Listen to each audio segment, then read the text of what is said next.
Hello. कैसे हैं आप लोग? आई होप सभी बहुत अच्छे होंगे। चलिए स्टार्ट करते हैं थ्री डी वेक्टर को। थ्री डी वेक्टर का आधे से ज़्यादा पोर्शन इस बार बोर्ड एग्जाम में नहीं आना है। Portion only direction ratio, direction cosine और थ्री डी लाइन का ही पोर्शन जो है वो बोर्ड एग्जाम में आएगा। बाकी आगे का कोई भी पोर्शन आपके बोर्ड एग्जाम में नहीं आएगा। ठीक है। तो थ्री डी वेक्टर में सबसे पहले हम लोग बात करेंगे डायरेक्शन रेशियो मतलब दिक् अनुपात, और डायरेक्शन कोसाइन मतलब दिक्। ठीक है।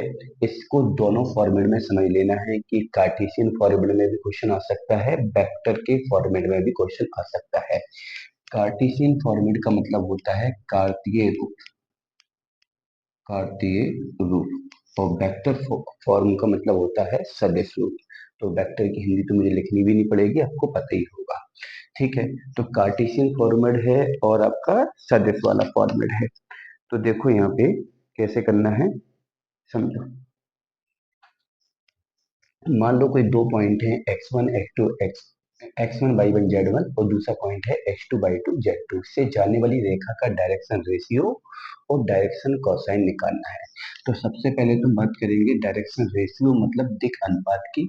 तो x में से x वाला पार्ट घटा दो, y से y वाला पार्ट घटा दो, z से z वाला पार्ट घटा दो, जो भी पार्ट निकल के आएगा वो आपका डायरेक्शन रेशियो हो जाएगा। ठीक है। फिर बात आती है डायरेक्शन कोसाइन की। तो डायरेक्शन कोसाइन क्या होता है पहले तो समझ लेते हैं। मान लो ये क्या है, एक्स अक्ष है, ये वाई अक्ष है, और ये आपका जेड अक्ष है। मान लो इस प्लेन पर दो पॉइंट हैं, एक ए है और एक बी है। ठीक है। एक ए है और एक बी है। ठीक है।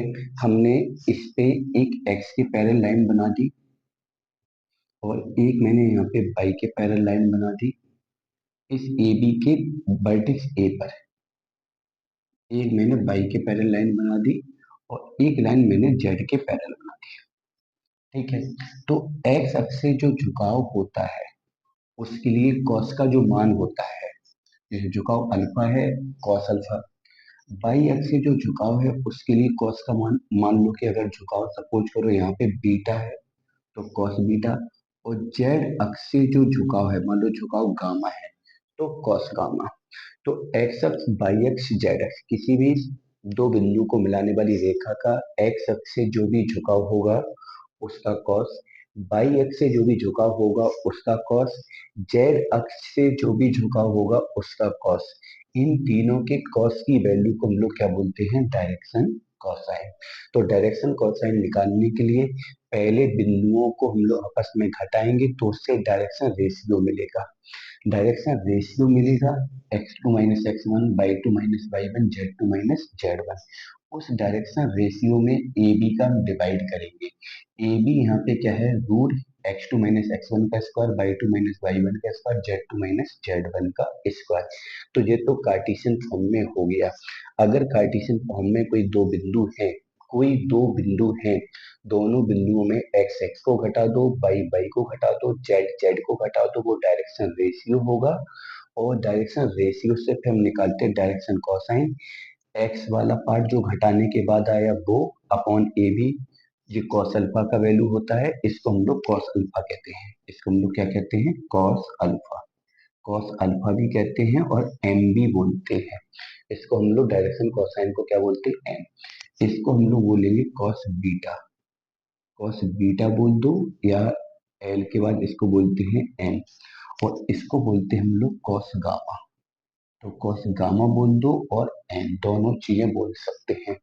तो देखो, जो एक्स अक्ष से झुकाव के लिए कॉस का वैल्यू है उसे कॉस अल्फा, वाई अक्ष से झुकाव के लिए जो कॉस का वैल्यू है उसे कॉस बीटा, जेड अक्ष से झुकाव के लिए जो कॉस का वैल्यू है उसे कॉस गामा।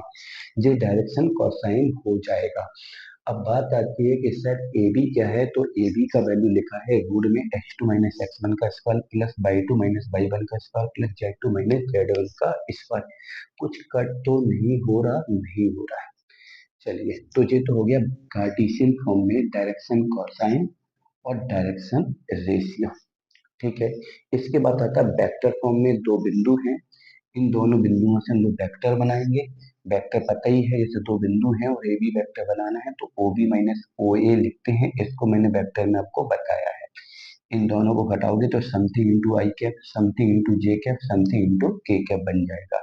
इस घटाने के बाद जो भी वैल्यू है उसको मैंने स्मॉल ए माना, यहाँ पे घटाने के बाद जो भी वैल्यू है उसको मैंने बी माना, यहाँ पे घटाने के बाद सब्ट्रैक्ट करने के बाद जो वैल्यू है उसको मैंने सी माना।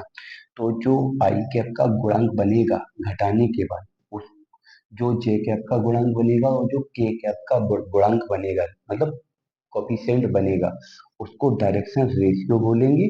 उस डायरेक्शन रेशियो से हम फिर क्या निकालेंगे, डायरेक्शन कोसाइन। डायरेक्शन कोसाइन इसे वैसे ही कॉस अल्फा बोलेंगे, इसे कॉस बीटा बोलेंगे, इसे कॉस गामा बोलेंगे। अच्छा, एक चीज और, ए बी सी आपको पता है, आई कैप का जो गुणांक बनेगा उसे ए बोलेंगे, जे कैप का जो गुणांक है उसे बी बोलेंगे, के कैप का जो गुणांक है उसे सी बोलेंगे। ठीक है, अपॉन में ए बी वेक्टर का मापांक, मापांक निकालना आप लोग जानते हैं, रूट में आई के गुणांक का वर्ग प्लस जे के गुणांक का वर्ग प्लस के गुणांक का वर्ग। ठीक है, इनके डायरेक्शन कोसाइन में एक रिलेशन होता है, उसको समझ लो। क्या रिलेशन होता है, कॉस स्क्वायर अल्फा प्लस का कॉस स्क्वायर बीटा प्लस का कॉस स्क्वायर गामा का जो वैल्यू है वो बन के बराबर होता है। Cos square alpha plus cos square beta plus cos square gamma का वैल्यू बन के बराबर होता है। अल्फा बीटा गामा किसी भी सदिश का एक्स अक्ष, वाई अक्ष और जेड अक्ष से क्रमशः झुकाव को रिप्रेजेंट करता है। ठीक है, इसके बाद अगर कभी आपसे पूछ लिया जाए कि एक्स एक्सिस का डायरेक्शन कोसाइन क्या होता है, तो 1 0 0, मतलब ये कॉस अल्फा का वैल्यू, ये कॉस बीटा का वैल्यू, ये कॉस गामा का वैल्यू, ऐसा बोल दो या ऐसा बोल दो, ये एल का वैल्यू, ये एम का वैल्यू, ये एन का वैल्यू। क्योंकि मैंने कॉस अल्फा को शॉर्ट में एल बोला है, कॉस बीटा को एम बोला है और कॉस गामा को एन बोला है। ऐसे ही ये बाई एक्सिस के लिए एल एम एन का वैल्यू है, और ये X X sorry Z axis के लिए एल एम एन का वैल्यू है। चलिए आगे बढ़ते हैं।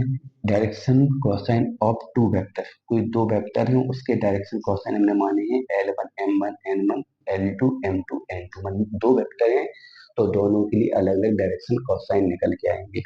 अगर डायरेक्शन कोसाइन सपोज करो किसी तरह से आपको मिल जाते हैं, आपको दिए जाते हैं, और दोनों वेक्टर के बीच का कोण अगर पूछा जाता है, एंगल बिटवीन, एंगल बिटवीन, तो इसके लिए सीधा फॉर्मूला होता है cos थीटा बराबर L1 L2 plus M1 M2 plus N1 N2। अगर दोनों पैरेलल हैं तो उनके डायरेक्शन कोसाइन का रेशियो बराबर होता है परपेंडिकुलर में L1 L2 plus M1 M2 plus N1 N2 का प्रोडक्ट जीरो के बराबर होता है, जीरो के बराबर होता है। मान लो कोई भी दो वेक्टर हैं, उनका डायरेक्शन रेशियो दिया है, डायरेक्शन रेशियो दिया है, A1 B1 A1 A2 A3 पहले वेक्टर का डायरेक्शन रेशियो है, B1 B2 B3 दूसरे वेक्टर का डायरेक्शन रेशियो है। तो दो वेक्टर के बीच का कोण तो तुम लोगों ने डॉट प्रोडक्ट में पढ़ा है कि दो वेक्टर अगर हैं और तुम्हें क्या निकालना है, कोण निकालना है, तो वो तुम लोग जानते हो। बस इसमें पैरेलल होने की कंडीशन भी मैं पहले बता चुका हूँ, लेकिन मैंने फिर भी डिस्कस कर ली है कि डायरेक्शन रेशियो से पैरेलल होने का कंडीशन ये होता है और परपेंडिकुलर होने का कंडीशन ये होता है। तो ये तो एक ही बार में मैंने सारी चीज पहले से ही लिख के रखी हुई थी कि तुम्हें इसे केवल बता दिया जाए तो आप लोग इसे समझ सकते हो। इसका तो बहुत अच्छे से स्क्रीनशॉट ले लो और फिर इसके क्वेश्चन करते हैं।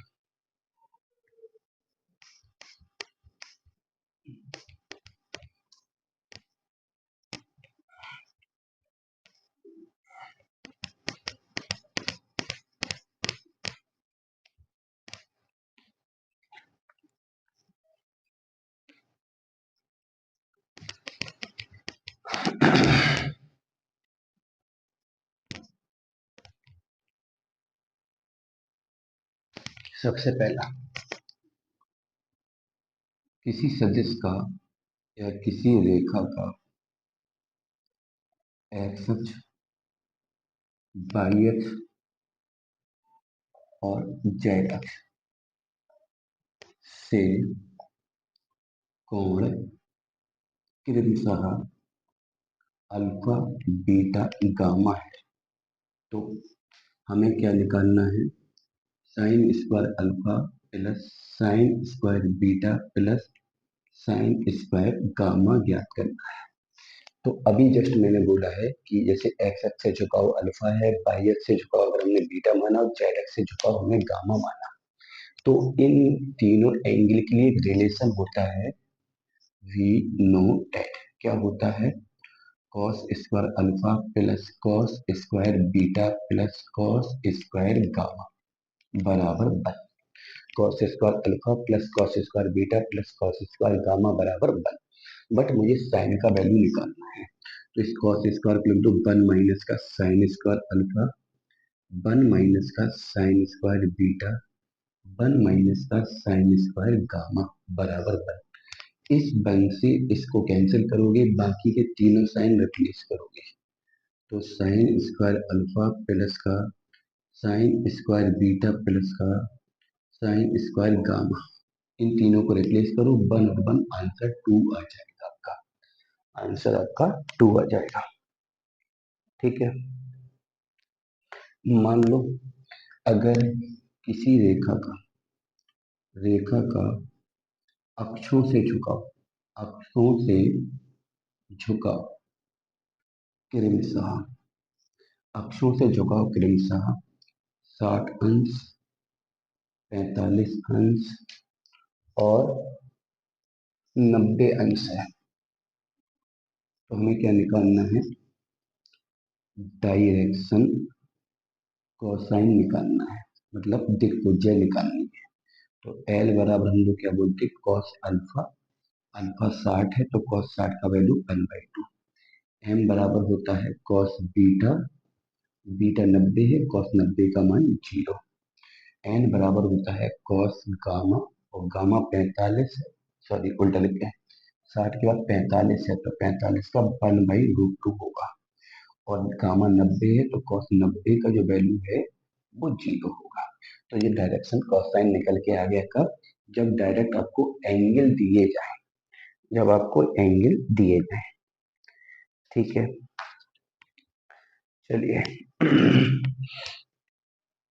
मान लो कि कोई दो बिंदु है, बिंदु दो बिंदु हैं, कोई भी दो बिंदु ले लिए मैंने,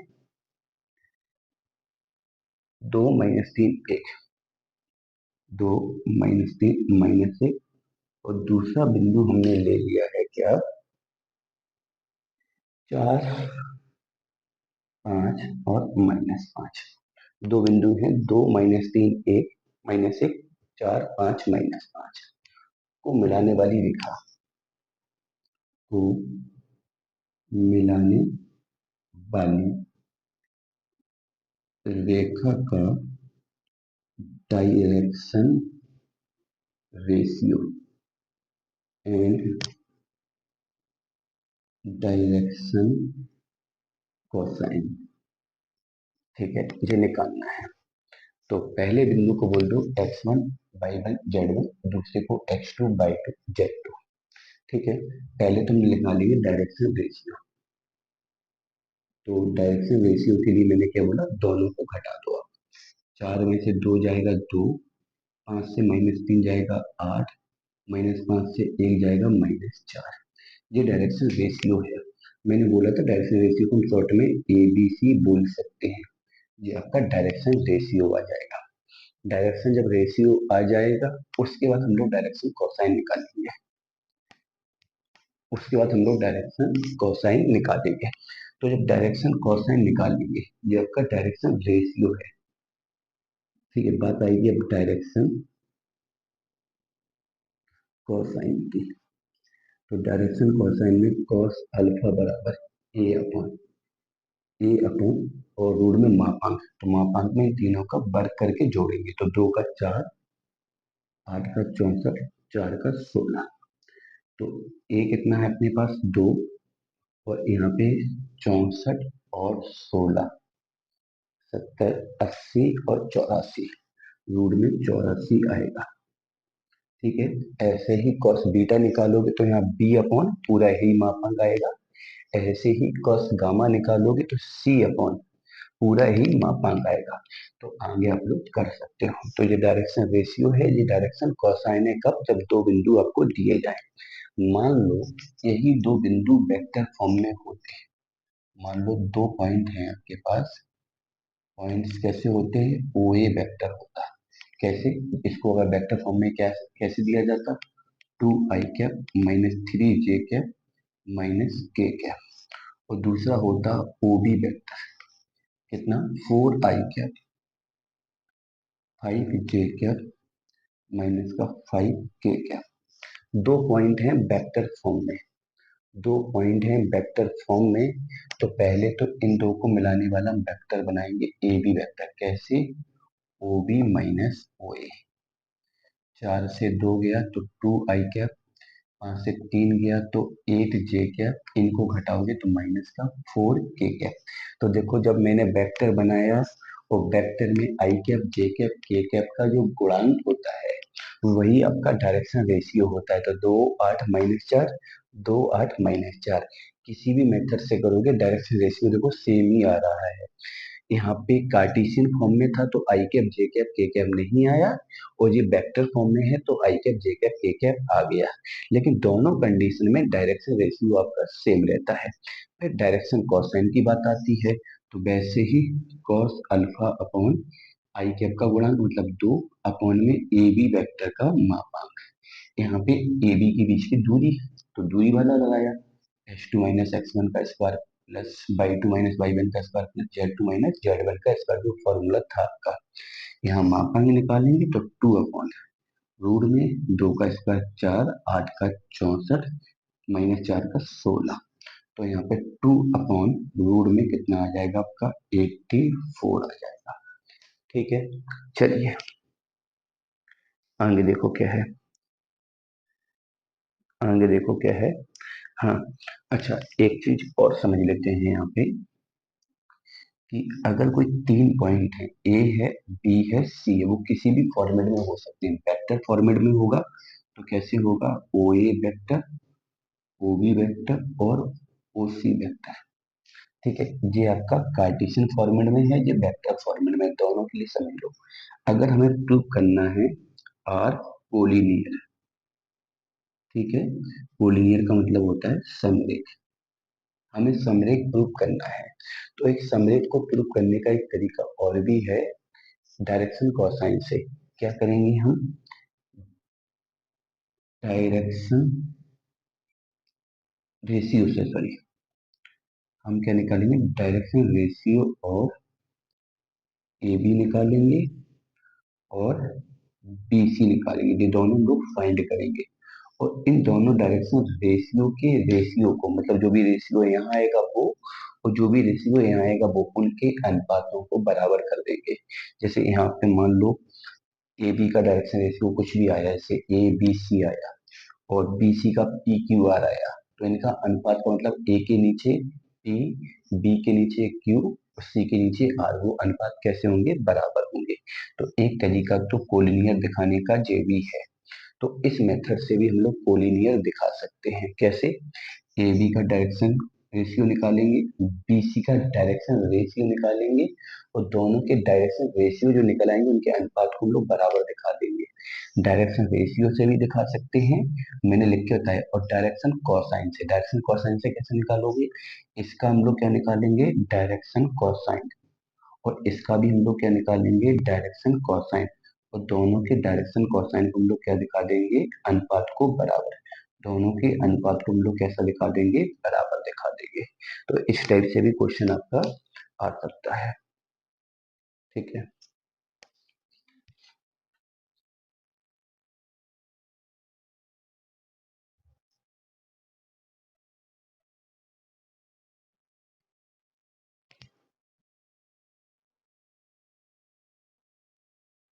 चलिए।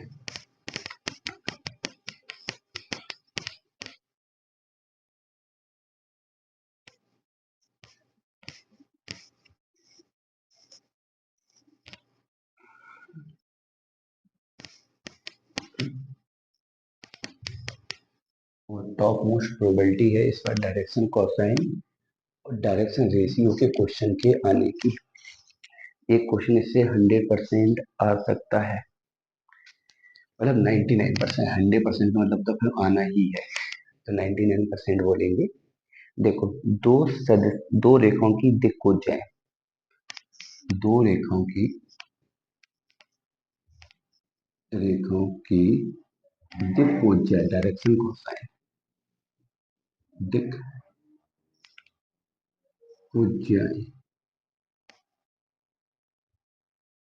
क्रमशः L1 M1 N1 L2 M2 N2 है।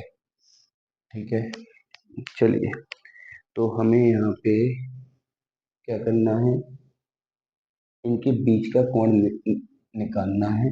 अच्छा सॉरी, एक मिनट। दिक्कोज्याओं में संबंध दिया गया, दो रेखाओं की दिक्कोज्याओं में क्या दिया गया है, संबंध, संबंध दिया है, संबंध दिया है। संबंध क्या है, L माइनस का 5M प्लस का 3N बराबर 0, पहला रिलेशन। दूसरा है 7L², ठीक है, प्लस का 5M² माइनस 3N² बराबर 0। ये दूसरा रिलेशन है। दो रिलेशन दिए, मतलब दो रिलेशन दिए हैं दो रेखाओं के डायरेक्शन कोसाइन में, तो उनके बीच का एंगल निकालना है। तो एंगल बिटवीन मतलब बीच का कोण हमें निकालना है। तो देखो कैसे निकालोगे, दो सदिश हैं और दो सदिशों के डायरेक्शन कोसाइन में रिलेशन दिया है। ठीक है, तो हम क्या करेंगे, बाई फर्स्ट, फर्स्ट को उठाएंगे और फर्स्ट से अगर हम एल का वैल्यू निकालेंगे तो 5M माइनस 3N आएगा। इसको हम पुट करेंगे सेकेंड में। ठीक है, सेकेंड में जब पुट करेंगे तो 7 5M माइनस 3N का whole square 5M² minus 3N² बराबर 0।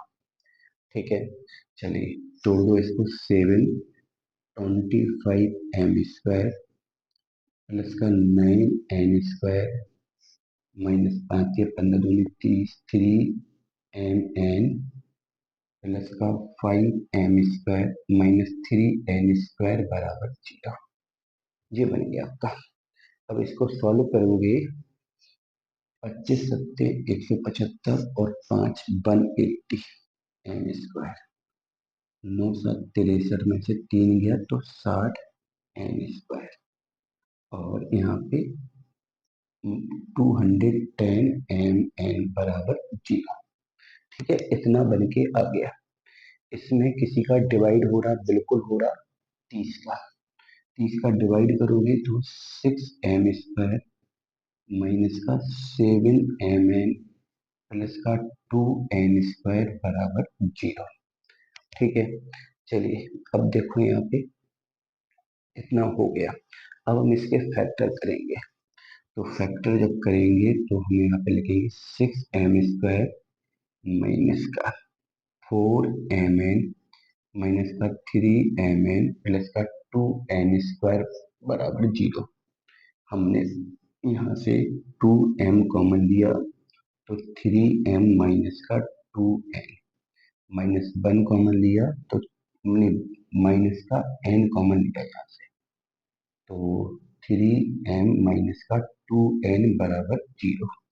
तो यहाँ पे 3M माइनस का 2N और यहाँ पे 2M माइनस का N बराबर 0। ठीक है, इतना हो गया। अब इसके बाद हमने किसी एक फैक्टर को पकड़ा, मान लो मैंने इसको पकड़ा 2M माइनस N बराबर 0, तो हम यहाँ बोल सकते हैं 2M बराबर N, इसे मान लो थर्ड, इसे मान लो थर्ड। ठीक है, अब इसके बाद हम लोग क्या करेंगे समझो, इसके बाद हम लोग क्या करेंगे, एक रिलेशन तो आ गया। अब हम लोग क्या करेंगे,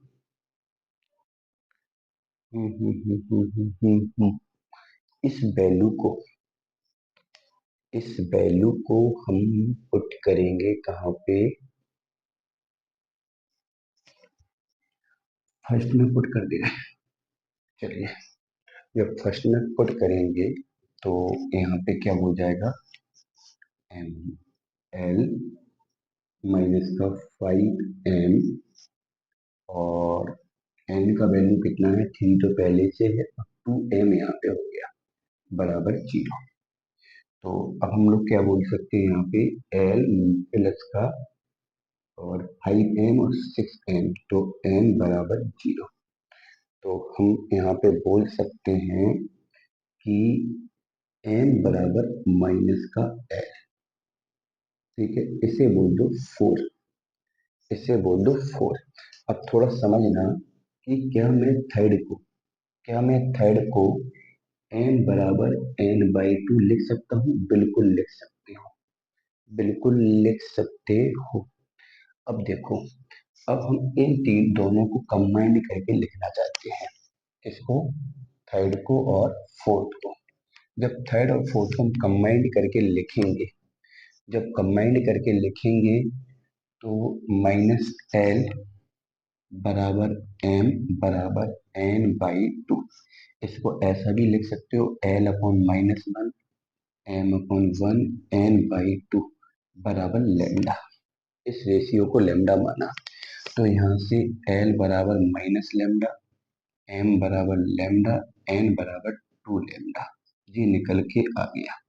अब इतना तो तुम जानते हो, वी नो दैट, क्या जानते हो कि L square plus M square plus N square का वैल्यू कितना होता है, 1 होता है। तो यहाँ पे लेमडा स्क्वायर, यहाँ पे लेमडा स्क्वायर, यहाँ पे 4 लेमडा स्क्वायर बराबर 1। तो 6 लेमडा स्क्वायर बराबर 1, तो लेमडा बराबर प्लस माइनस 1/√6, ये आपके लेमडा का वैल्यू आ जाएगा। चलिए, ये आपके लेमडा का वैल्यू आ गया। अब लेमडा के दो वैल्यू हैं, एक प्लस में है और एक माइनस में है। चलिए, जब लेमडा का वैल्यू एक तो यहाँ से आया, ठीक है, ठीक है, और एक आएगा इस वाले फैक्टर को जीरो करने पर। ठीक है, तो यहाँ से मैं बोल सकता हूँ कि पहला वाला जो सदिश आया, मतलब डायरेक्शन कोसाइन आया, जब मैंने लेमडा का वैल्यू कितना लिया, प्लस माइनस 1/√6 यहाँ रखा, ये हो जाएगा माइनस प्लस 1/√6 यहाँ रखा, तो प्लस माइनस 1/√6, और यहाँ रखा तो प्लस माइनस 2/√6। ठीक है, ये कब, जब मैंने इस वाले फैक्टर को जीरो किया। ऐसे ही तुम दूसरे फैक्टर को जीरो करोगे, तो ये तो पहले फैक्टर को जीरो करने पर आया, पहले फैक्टर को जीरो करने पर आया। अब ऐसे ही तुम जब दूसरे फैक्टर को जीरो करोगे, तो सेम एज तुम दूसरे फैक्टर को जीरो करोगे, दूसरे फैक्टर का मतलब है 3m-2n बराबर 0, तो 3m बराबर 2n, इसे बोलोगे 5। ठीक है, और जे वाला वैल्यू तुम जाके कहाँ रखोगे, फर्स्ट में, और इसको पुट करोगे कहाँ पे, फर्स्ट में। जब तुम इसको फर्स्ट में रखोगे, तो फर्स्ट में कितना है, एल माइनस का 5, एन का वैल्यू होगा आपका 2/3n, और प्लस का 3n बराबर 0। ठीक है, चलिए इसको यहाँ करवा देते हैं। ठीक है, जब इसको हम यहाँ कराएंगे तो एल माइनस, यहाँ पे 3 × 9 5 दूनी 10 माइनस का n/3 बराबर 0। तो एल बराबर n/3, एल बराबर कितना आया, n/3। ठीक है, तो यहाँ से किसका वैल्यू आ गया आपका, एल बराबर n/3। और अब इसको मान ले रहे हैं हम 6, इसको मान दे रहे हैं हम 6। और यहाँ पे एक छोटा सा काम और करेंगे, इसको मैं फिफ्थ वाले को एन बराबर बोल सकता हूँ 3/2 एन बराबर, और इसको हम एन बराबर बोल सकते हैं 3l, 3l। ठीक है, अब हम क्या करेंगे, फिफ्थ और सिक्स में कंपेयर करेंगे, फिफ्थ और सिक्स में, तो इसका वैल्यू भी कितना है, एन है, और इसका वैल्यू भी n है, तो मैं बोल सकता हूँ कि 3l बराबर 3/2m बराबर n। और इस अनुपात को हमने म्यू के बराबर मान लिया। इस अनुपात को म्यू के बराबर मान लिया। जब म्यू के बराबर मान लिया है, एक बार हम फिर से चेक करना चाहेंगे। इसको पकड़ा, जीरो के बराबर किया, और जीरो के जब बराबर किया तो 2n हो गया। और यहाँ से n का वैल्यू, सॉरी m का वैल्यू 2n/3 मैंने फर्स्ट में पुट किया और 3n, 5 दूनी 10, 3 त्रिका 9, तो माइनस का n/3 बचा। सही है, सही है, सही है, सारे पॉइंट क्लियर है। चलिए अब देखो यहाँ पे इस अनुपात को मैंने इतना पता, तो हम लोग बोल सकते l बराबर μ/3, m बराबर 2μ/3, n बराबर म्यू। इन तीनों के वर्गों का योग फिर वन के बराबर करेंगे, जैसा कि मैंने वर्गों का योग यहाँ पे वन किया था। तो यहाँ पे हो जाएगा μ²/9, 4μ²/9, μ² बराबर 1। Mu mu mu square common ले लो, 9 एलसीएम ले लो, 1+4+9 बराबर 1। 9 1 10 4 14, तो म्यू बराबर 9/14। तो म्यू का वैल्यू आ जाएगा ±3/√14। ठीक है, अब इस म्यू की वैल्यू को तुम यहाँ रखोगे तो एल एम एन आ जाएगा। इसको मैंने, इन तीनों अनुपात को मैंने म्यू के बराबर जब माना, फिर एल एम एन का वैल्यू म्यू के पदों में निकाला, और वही डायरेक्शन कोसाइन वाला कंडीशन अप्लाई किया, l² plus m² plus n² का वैल्यू 1। जब 1 के बराबर किया तो म्यू का वैल्यू निकल के आ गया। म्यू का वैल्यू निकल के आ गया। उस म्यू के वैल्यू से हम क्या करेंगे, दूसरा डायरेक्शन कोसाइन निकालेंगे। तो पहला वाला डायरेक्शन कोसाइन जे आया, इसमें कोई एक साइन ले लो। मान लो यहाँ पे तुमने ऊपर वाला साइन लिया, तो माइनस प्लस माइनस, तो यहाँ भी तुम ऊपर वाला साइन ले लेना, मतलब जो साइन पहले लगा होगा। और दोनों डायरेक्शन कोसाइन की हेल्प से हम बीच का एंगल निकालेंगे। क्या होता है, cos थीटा बराबर L1 L2 plus M1 M2 plus N1 N2। ये तुम लोगों को करना है। ठीक है, थोड़ा सा लेंदी है, इसको थोड़ा सा फोकस करो, करो नहीं आए तो हमसे पूछो। ठीक है, वैसे आपको बता दें कि ये तुम्हारा 11.1 जो एक्सरसाइज है अजय कुमार अग्रवाल में, उसका एग्जाम्पल नंबर 10 मैंने कराया है। तो जगह नहीं है तो मैंने उसको थोड़ा सा छुड़वा दिया है। जिसको यहाँ के बाद करना नहीं आए तो एक बार जाके एग्जाम्पल को देख सकता है।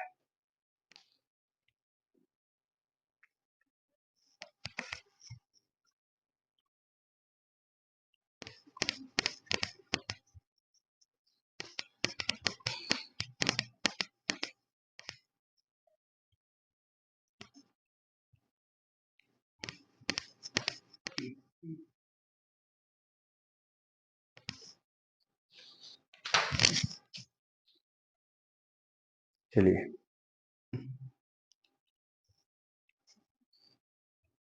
पॉइंट ए वेक्टर से जाने वाली और बी वेक्टर के समांतर हमें रेखा का समीकरण निकालना है। तो होता है आर वेक्टर बराबर ए वेक्टर प्लस का लैम्डा बी वेक्टर। ठीक है, ये तो तुम्हारा वेक्टर फॉर्म है, वेक्टर फॉर्म है। ठीक है, अगर यही बोल दिया जाए कि जो जी ए वेक्टर यहाँ पे पॉइंट है, बिंदु है, और बी वेक्टर जो है वो समांतर सदिश है। अगर कार्टेशियन पॉइंट फॉर्मेट में पॉइंट ऐसे होगा x1 y1 z1, और जो समांतर वेक्टर पैरेलल वेक्टर जो है उसका जो डायरेक्शन रेशियो है, डायरेक्शन रेशियो जो है वो हो जाएगा ए बी सी। देखो, वेक्टर फॉर्म में पॉइंट भी वेक्टर के फॉर्म में होगा, समांतर सदिश भी वेक्टर के फॉर्म में होगा। उसके लिए समीकरण रेखा का जे होगा। और जब भी कार्टेशियन फॉर्म होगा तो कार्टेशियन फॉर्म में पॉइंट भी कार्टेशियन होगा, मतलब x1 y1 z1 के रूप में, और जो समांतर सदिश होगा उसका तुम्हारे पास डायरेक्शन रेशियो होगा। ठीक है, डायरेक्शन रेशियो होगा। तो इस टाइम पे आपका रेखा का समीकरण होगा x-x1 ए बराबर y-y1 बी बराबर z-z1 चलिए अब इस पे क्वेश्चन करते हैं। एक क्वेश्चन कर लेते हैं। तो मान लो कि कोई पॉइंट है आपके पास 2i कैप प्लस का j cap plus k cap से जाने वाली जाने वाली ये पॉइंट है, बिंदु बिंदु इतने से जाने वाली तथा 4i cap 7j cap plus 9k cap के समांतर रेखा का सदिश समीकरण रेखा का सदिश समीकरण वेक्टर इक्वेशन। तो जो पॉइंट है उसको स्मॉल ए वेक्टर बोलो। ठीक है, जो पैरेलल वेक्टर है उसको बी वेक्टर बोलो। और इसका इक्वेशन बनेगा आपका आर वेक्टर बराबर ए वेक्टर प्लस का लैम्डा बी वेक्टर। तो आर वेक्टर बराबर ए का वैल्यू है 2i cap j cap k cap lambda, B vector है 4i cap 7j cap 9k cap. ठीक है, तो ये हो गया रेखा का सदिश समीकरण। ठीक है, मान लो पॉइंट आपके पास है इस टाइप से कि कोई दो पॉइंट है, सॉरी एक पॉइंट है। एक दूसरा क्वेश्चन देखो इस फॉर्मूले के लिए, बिंदु 2,3,0 से जाने वाली रेखा जिसके समांतर रेखा का डायरेक्शन रेशियो कितना है, 2,3,7 है। तो कार्तीय समीकरण, तो मैंने क्या बोला कि जो पॉइंट है उसको बोलो तुम x1 y1 z1, और जो डायरेक्शन रेशियो है उसको बोलो तुम कितना, ए बी सी, और इसको बोलो x1 y1 z1।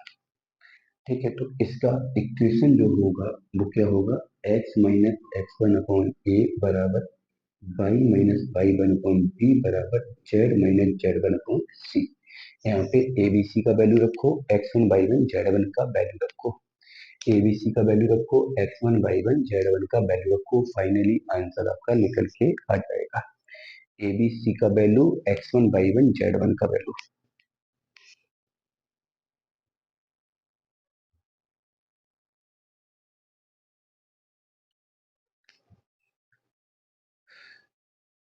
चलिए देखो नेक्स्ट।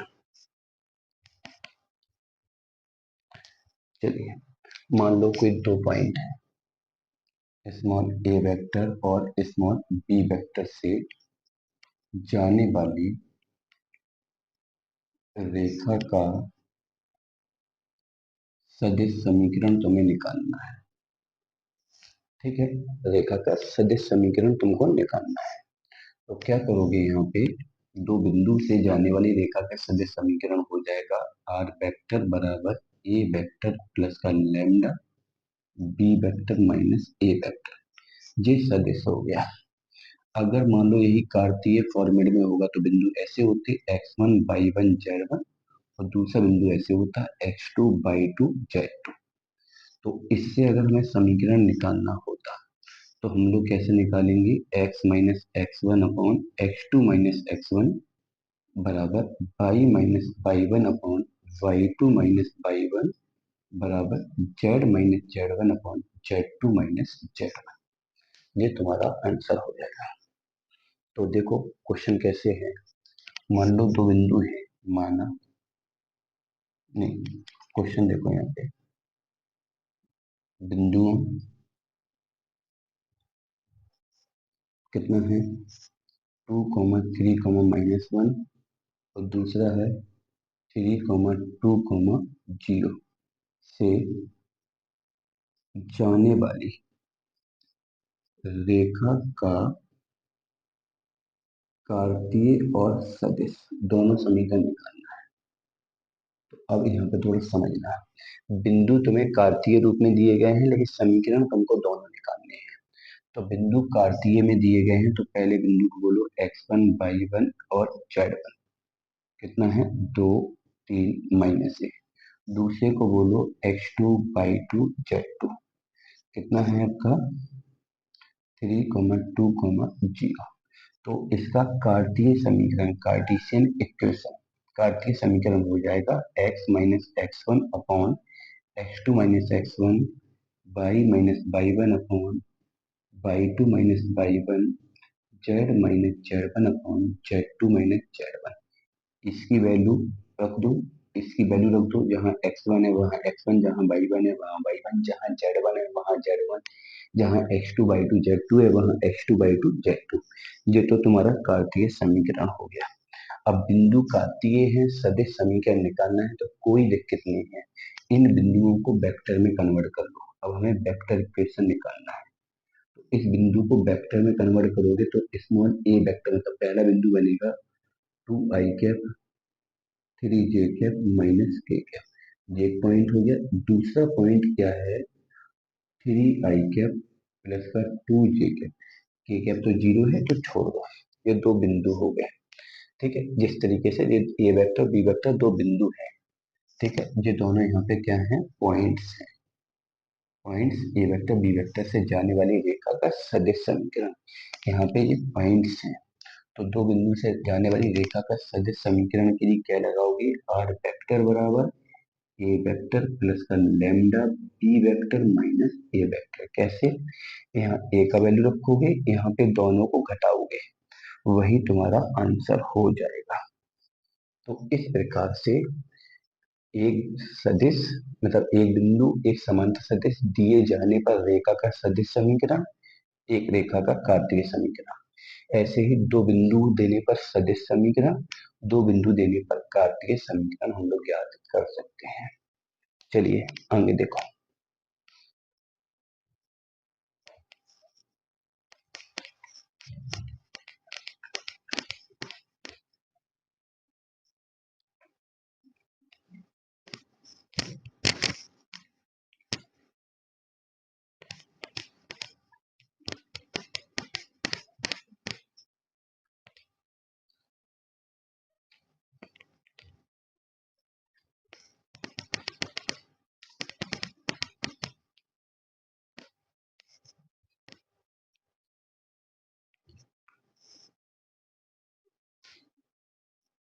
चलिए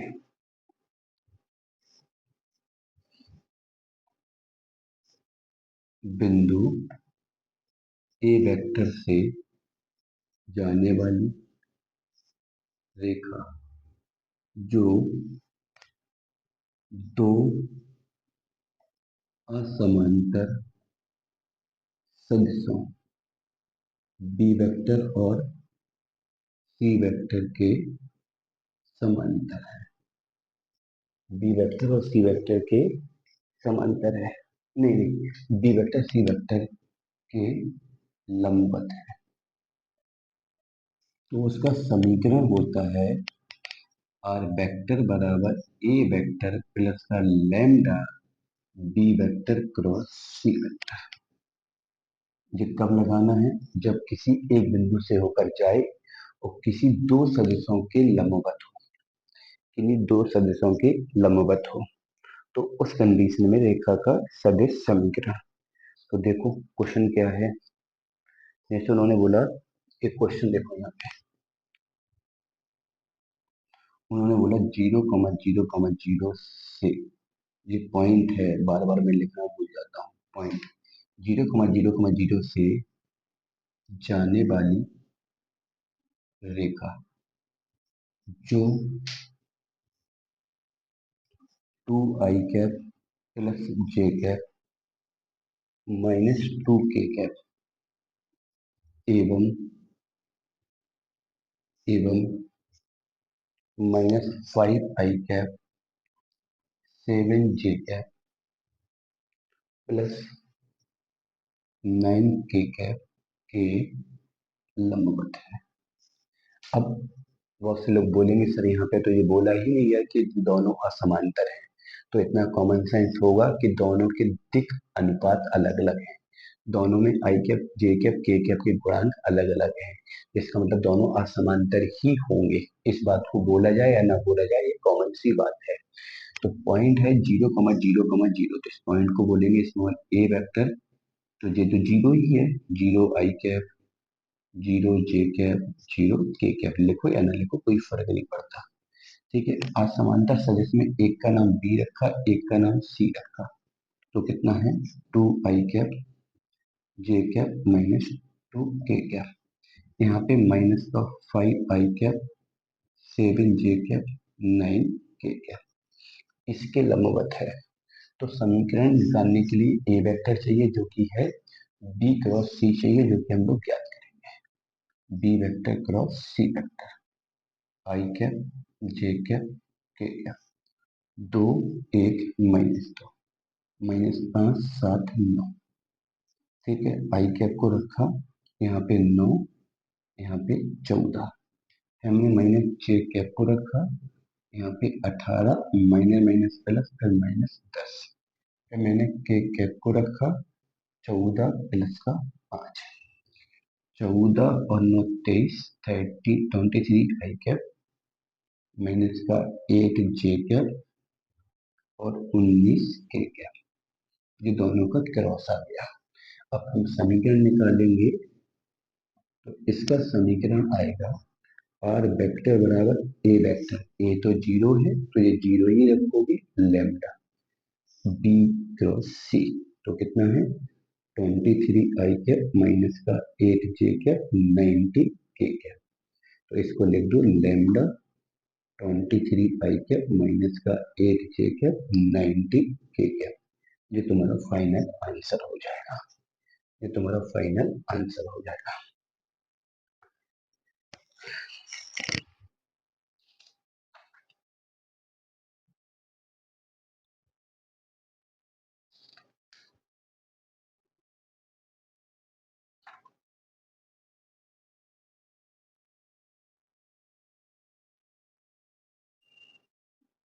मान लो रेखा का रेखा का कार्तीय समीकरण आपको दे दिया जाए, कितना दे दिया जाए, एक्स प्लस का 3/5, सॉरी 3, एक्स प्लस का 3/3, वाई माइनस का 5/9 और जेड प्लस का 4/2। ठीक है, इसका हमें वेक्टर इक्वेशन निकालना हो। ठीक है, कार्तीय समीकरण से हमें वेक्टर इक्वेशन निकालना हो, तो देखो कैसे निकालेंगे, समझो। इसकी हम लोग कंपेयरिंग करेंगे कार्टेशियन फॉर्म में, x minus X upon A, pi minus pi one upon B, Z minus Z one upon C. तो x1 का वैल्यू -3 हो जाएगा, पाई1 का वैल्यू 5 हो जाएगा, जेड1 का वैल्यू -4। तो यहाँ से पॉइंट बन जाएगा स्मॉल ए वेक्टर माइनस का 3i cap 5j cap -4k cap. ठीक है, और ए बी सी कितना है 3 9 2, तो यहाँ से जो पैरेलल वेक्टर बनेगा बी वेक्टर वो कितना बनेगा 3i cap 9j cap 2k cap. ये तुम्हारा पैरेलल वेक्टर बन गया, क्योंकि दिक् अनुपात मिल गया ना इससे, तो दिक् अनुपात से मैंने पैरेलल वेक्टर बना लिया और ये पॉइंट हो गया। दोनों बातें, दोनों चीजें आपके सामने हैं, तो यहाँ से वेक्टर इक्वेशन तुम बना सकते हो, क्योंकि हमारे पास पैरेलल वेक्टर भी है, समांतर सदिश भी है और पॉइंट भी है। तो वेक्टर इक्वेशन होता है आर वेक्टर बराबर ए वेक्टर प्लस का लैम्डा बी वेक्टर। बस यहाँ पे इस ए का वैल्यू रखो जे, यहाँ पे बी का वैल्यू रखो, वही तुम्हारा आंसर हो जाएगा। तो कार्तीय समीकरण से अगर हमें वेक्टर समीकरण बनाना है तो कार्तीय समीकरण में जो बिंदु है उसको इसमें ए वेक्टर बना दो, जो अपॉन वाला पार्ट है उससे दिक् अनुपात मिलेगा, दिक् अनुपात से हम लोग बी वेक्टर बना लेंगे। तो ए और बी मिल गया तो इक्वेशन। अब मान लो ऐसे ही उल्टा हो कि आपको सदिश समीकरण दिया जाए और कार्तीय बनाना हो, तो सदिश समीकरण जो एक ही जगह पे लिखा है वो बिंदु मतलब x1 y1 z1 हो जाएगा, जो बी वेक्टर की जगह पे लिखा है वो ए बी सी हो जाएगा, जो अपॉन वाला पार्ट है। तो उल्टा भी आ सकता है। ठीक है, चलिए। अच्छा, इसमें भी एक तरीका है समरेख प्रूफ करने का। अगर कभी तीन बिंदु दे दिए जाए, ए दे दिया जाए something comma something comma something, B दे दिया जाए something comma something comma something, और सी दे दिया जाए something comma something comma something, और कह दिया जाए कि रेखा के समीकरण को ज्ञात करके सिद्ध कीजिए कि वो समरेख है। तो क्या करोगे, पहले दो बिंदु से जाने वाली रेखा का समीकरण निकालोगे और तीसरे से सेटिस्फाई करा दोगे। अगर दो बिंदु से जाने वाली रेखा तीसरे बिंदु से सेटिस्फाई हो रही है तो तीनों बिंदु एक ही रेखा में होंगे, तो प्रूफ हो जाएगा कि तीनों बिंदु समरेख हैं।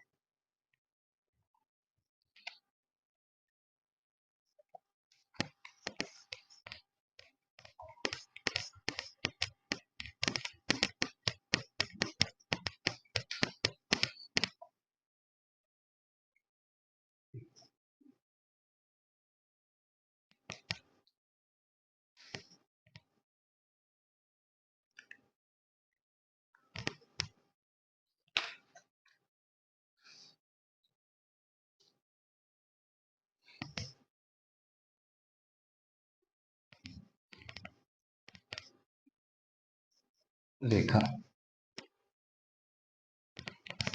x प्लस का 2/3 बराबर y प्लस का 1/2 बराबर z माइनस 3/2 पर वह बिंदु जिसकी जिसकी 1,3,3 1,3,3 से दूरी 5 यूनिट है, 5 यूनिट है। ठीक है,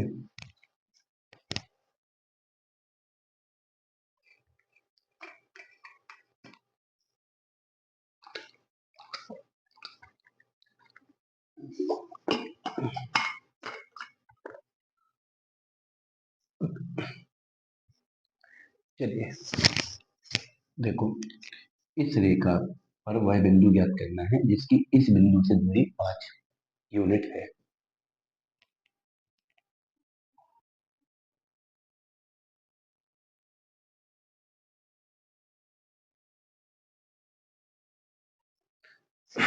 देखो कैसे करेंगे।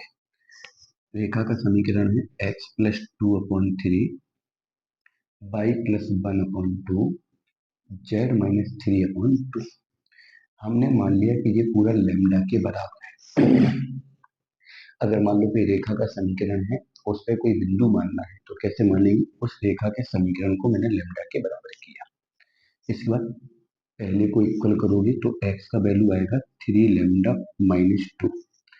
इन दोनों को बराबर करोगे तो y का वैल्यू आएगा 2 λ-1। इन दोनों को बराबर करोगे तो z का वैल्यू आएगा 2 λ+3।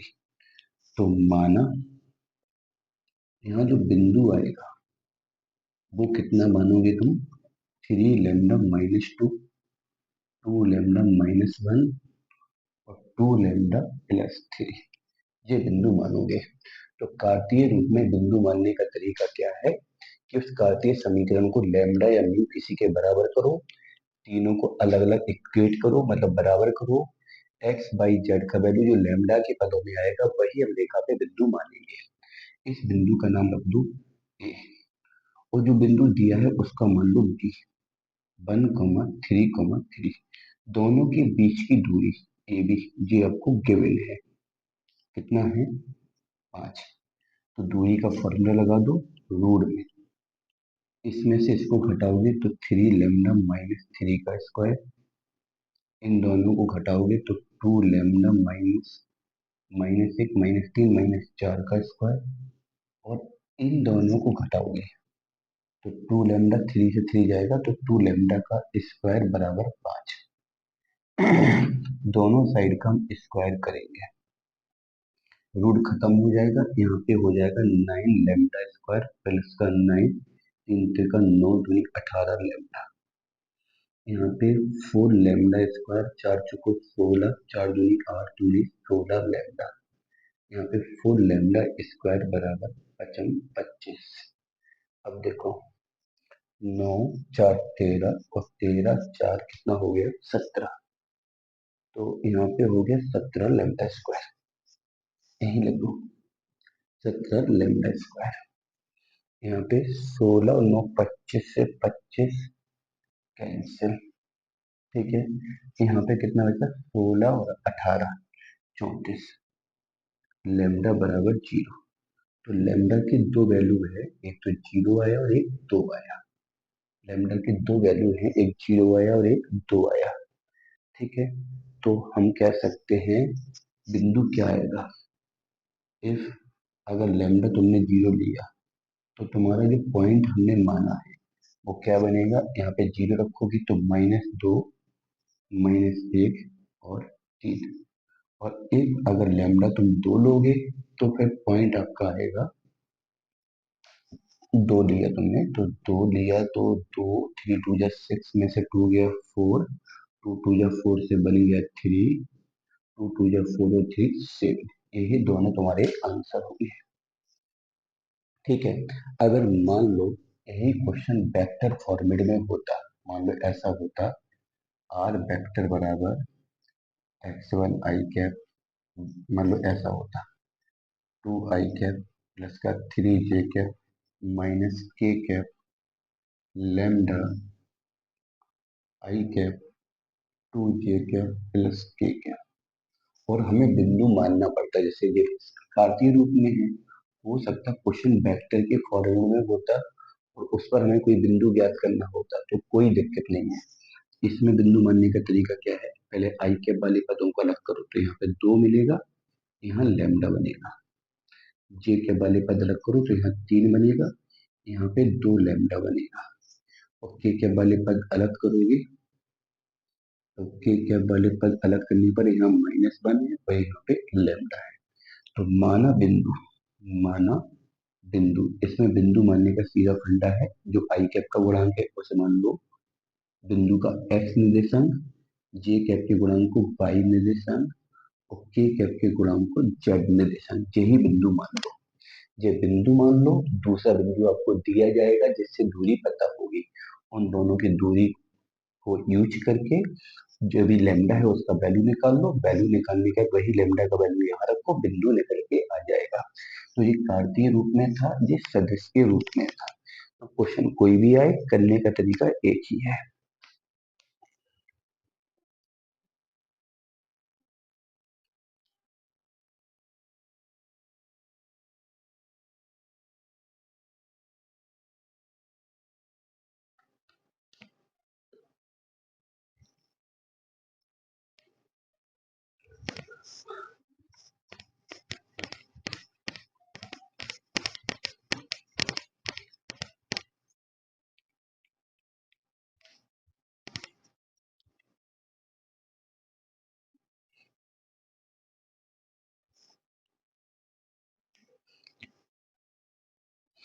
मान लो दो रेखा है, पहली है आर वेक्टर बराबर a1 वेक्टर प्लस का लैम्डा b1 वेक्टर, पहली लाइन। दूसरी है आर वेक्टर बराबर a2 वेक्टर प्लस का म्यू b2 वेक्टर, दो लाइन है, ठीक है। दो लाइन है, दोनों लाइन के बीच का हमें एंगल निकालना है, तो हमें क्या निकालना है, एंगल बिटवीन लाइंस। तो देखो क्या होगा फॉर्मूला, cos थीटा बराबर b1 vector dot b2 vector upon b1 का मापांक और b2 का मापांक। ठीक है, इस पे हमने क्वेश्चन भी करा दिया, देख लो तुरंत ही। मान लो दो रेखाएं हैं, आर वेक्टर बराबर आई कैप प्लस जे कैप प्लस का लैम्डा आई कैप प्लस जे कैप माइनस के कैप, और दूसरी लाइन है आर वेक्टर बराबर आई कैप माइनस जे कैप प्लस का टू के कैप प्लस का म्यू आई कैप प्लस का टू जे कैप प्लस का टू के कैप। ठीक है, इन दोनों के बीच का हमें एंगल निकालना है। तो इस वाले को बी वन वेक्टर बोल दो, आई कैप प्लस का जे कैप माइनस के कैप, और इसको तुम दूसरे वाले में जो म्यू के साथ लिखा उसको बी टू बोल दो, I cap two J cap two K cap. बीच का एंगल cos थीटा बराबर दोनों का डॉट, तो आई का आई से वन, जे का जे से टू, माइनस का टू। पहले का मापांक वन वन वन, दूसरे का मापांक वन फोर फोर, तो दो से दो कट गया वन, यहाँ पे रूट थ्री, चार चार आठ नौ थ्री, तो one upon three root three cos theta का वैल्यू हो गया। तो अगर यहाँ थीटा निकालोगे तो cos inverse one upon three root three answer आएगा। ठीक है, चलिए, ये तो हो गया कौन सा रूप, आपका सदिश रूप। अच्छा, अगर इसी में कभी ऐसा हो जाए कि if both parallel then cos theta zero बना दो तब भी पैरल बोल सकते हो, या फिर हम लोग यहाँ बोल देंगे कि B1 वेक्टर जो है वो म्यू मतलब कुछ नया ले लो, टी गुना है B2 वेक्टर के, तो दोनों पैरल होंगे। और इफ बोथ परपेंडिकुलर देन हम लोग बोल सकते हैं B1 वेक्टर डॉट B2 का वैल्यू यहाँ पे जीरो हो जाएगा।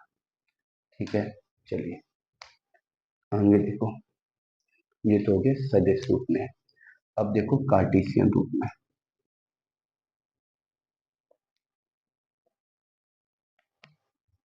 तो मान लो पहली रेखा है x minus X one upon A one, Y minus Y one upon B one, और Z minus Z one upon C one.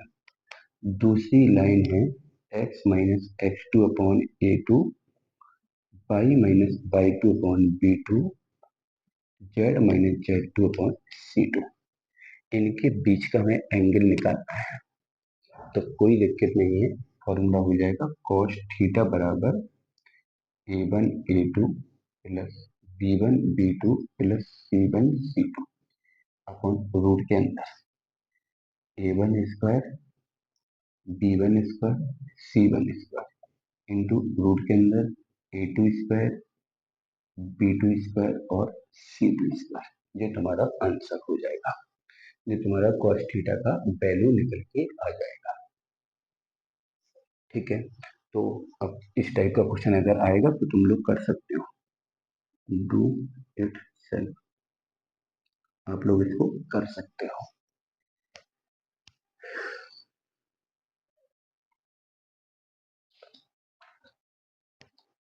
इस पे क्वेश्चन और कर लेते हैं। अच्छा, इसमें समांतर की कंडीशन क्या होती है, पैरेलल की, A one upon A two बराबर B one upon B two बराबर C one upon C two, और इसमें परपेंडिकुलर की कंडीशन होती है A one A two plus B one B two plus C one C two बराबर zero. ठीक है, चलिए,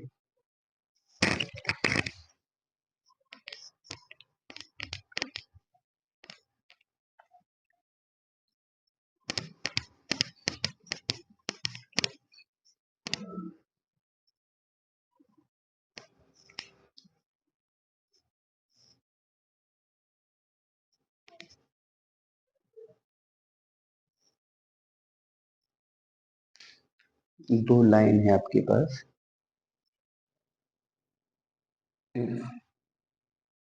लाइन, दो लाइन है आपके पास। पहली है two minus X upon three बराबर two Y minus three upon ठीक है, बराबर जेड माइनस 4 अपॉन 2, पहली लाइन। दूसरी क्या है, पहला एक बार चेक कर लो। हाँ सही है। दूसरा है 2 - 2x अपॉन 5k बराबर y प्लस का 4/2 बराबर 5 - z/4। ये दूसरी है। और उन्होंने बोला है, गिवन है, if both line perpendicular, perpendicular का मतलब है लंबवत, परपेंडिकुलर, देन हमें यहाँ पे k का वैल्यू निकालना है। तो देखो कैसे निकालेंगे। सबसे पहले तो दो रेखाएं हैं, दोनों लंबवत हैं, दोनों लंबवत हैं, तो k का वैल्यू हमें निकालना है। तो पहले तो रेखा जिस जनरल फॉर्मेट में हम लोगों ने पढ़ी है वो देखो क्या है, x - x1/a, y - y1/b, z - z1/c। रेखा का फॉर्मेट हमने ऐसा देखा है। तो हम पहले तो दोनों रेखाओं को इस फॉर्मेट में कन्वर्ट करेंगे, x - x1। तो यहाँ पे 2 - x है, ऊपर नीचे माइनस का गुणा करो तो ये x - 2/-3 हो जाएगा। फिर होता है y - y1, बट यहाँ 2 लिखा है, तो ऊपर नीचे 2 का भाग दे दो तो ये हो जाएगा y - 3/2 के। ऐसे ही ये तो सही लिखा, z - 4/2। तो पहली रेखा को इसी फॉर्मेट में कन्वर्ट कर लिया है, जिस फॉर्मेट में हम लोग लिखते चले आ रहे हैं, जिस फॉर्मेट में हम लोगों ने फॉर्मूला पढ़ा। अब इसको भी कन्वर्ट करो, x - x1, तो इसमें -2 का भाग देंगे तो x - 1 और -5/2 के। तो x - x1/a, ये तो सही लिखा, पाई प्लस का 4/2, ऊपर नीचे माइनस का गुणा करोगे तो z - 5/-4। तो पहली रेखा को मैंने जनरल फॉर्मेट में कन्वर्ट कर लिया और दूसरी रेखा को भी जनरल फॉर्मेट में कन्वर्ट कर लिया। जब जनरल फॉर्मेट में कन्वर्ट कर लिया तो पहली रेखा में जो यहाँ पे लिखा उसको a1 बोल दो, यहाँ पे लिखा उसको b1 बोल दो, इसको c1 बोल दो, इसको a2 बोल दो, दूसरी रेखा में इसको b2 बोल दो, इसको c2 बोल दो। ठीक है।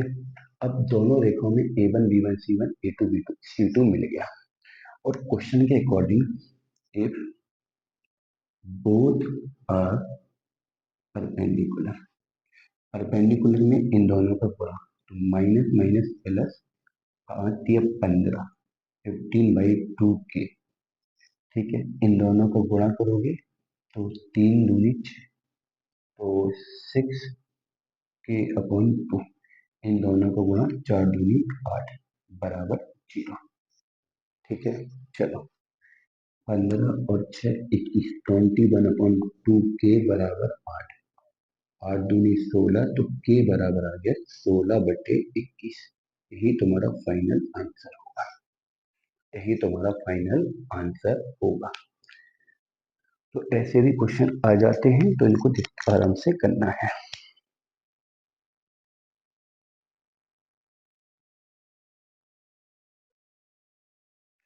चलिए, तो यहाँ पे एंगल बिटवीन लाइन तक हो गया। इसका एक छोटा सा पार्ट और रह गया है 3D वेक्टर का, मतलब मुझे आधे घंटे का लेक्चर और चाहिए। तो उस आधे घंटे के लेक्चर में हम 3D वेक्टर को पूरा का पूरा समाप्त कर देंगे। और इतना 3D वेक्टर पढ़ लोगे, इतना समझ लोगे, तो पेपर भी तुम पूरा करके ही आओगे। काफी सारी चीजें मैंने 3D वेक्टर में बता दी हैं। इतना अगर कर लोगे तो 3D वेक्टर का कोई क्वेश्चन तुमसे छूट के नहीं आएगा। एक लेक्चर और है, वो भी मैं अपलोड कर दूंगा, तो 3D वेक्टर तुम्हारा पूरी तरह से कंप्लीट हो जाएगा।